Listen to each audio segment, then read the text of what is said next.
Now for segment two, pick up where we left off talking about types of plate boundaries. Talked about divergent already and how that's constructive. It's welling up new mantle material to create new crust.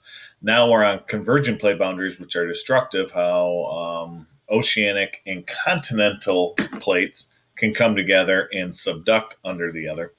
And the oceanic crust, as we talked about with rocks, is more dense, so therefore it's always pushed underneath the continental, less dense rocks.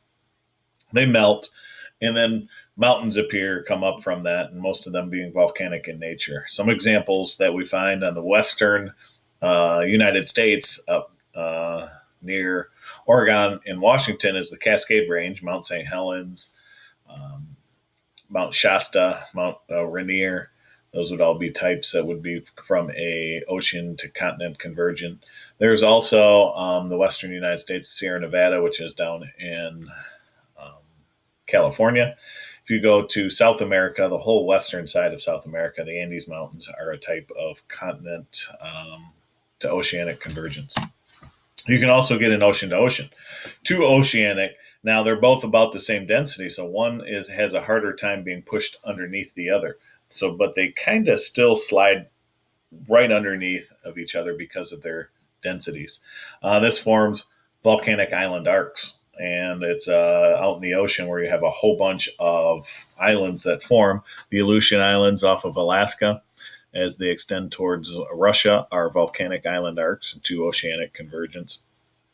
And then a lot of the Pacific area where you get Indonesia, South Pacific islands were formed through this same volcanic island arc.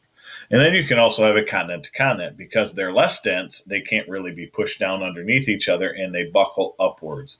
And these two plates collide, they go almost straight up. And that was probably the best example would be the Himalayan mountains from when India crashed up into Asia. Both continents, they couldn't be subducted, couldn't be pushed under the other, so they end up going straight up. So you have divergent going apart, you have convergent coming together. You also have if they just move side to side. And that's called a transform plate boundary. No crust being created or destroyed here. It's just sliding past each other. The best example we have of this is California is the San Andreas Fault. San Andreas Fault, lots of earthquakes, but not much volcanic activity because there's not new crust being created or destroyed at that issue. So here, just real quick, you can see all three types. You have divergent plate boundaries, okay, pulling apart. You have convergent, as we said, west coast of South Africa, and then you see this little spot here where it's going side to side, and that's a transform plate boundary.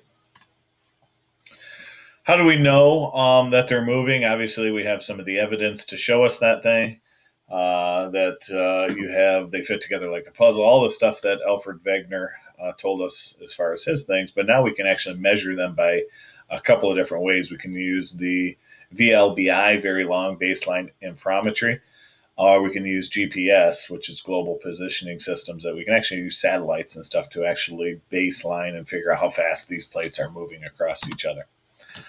So if we get a overall look of the world, we find out that these plates are moving in all different directions.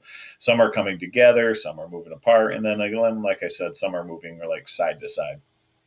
So here you get the Cascade Range, continent to ocean convergence, same as down here.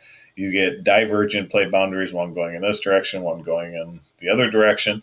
And then you get the side to side right here, which ends up creating the San Andreas Fault. It's not really going together or apart, it's just kind of moving. And we've measured the different speeds. It makes it much more complex that we're going, but we do know they are moving now.